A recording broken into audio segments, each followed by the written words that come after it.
ஏற்கனவே அவன் எரித்து விட்டான், எரித்ததை மறுபடி எரித்து விட்டான்.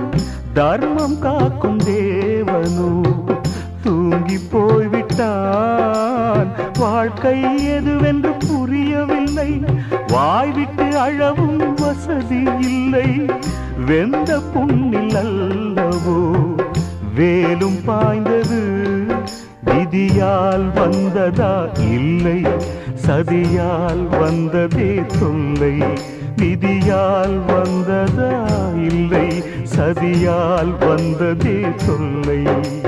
வானத்தை பார்த்தேன், பூமியை பார்த்தேன், மனுஷனை இன்னும் பார்க்கலையே. நான் பிறந்தது அழுதிடத்தானா, ஏ விதியே சரிதானா? தங்க என்னும் தங்கம் இங்கே தீயில் வேகும்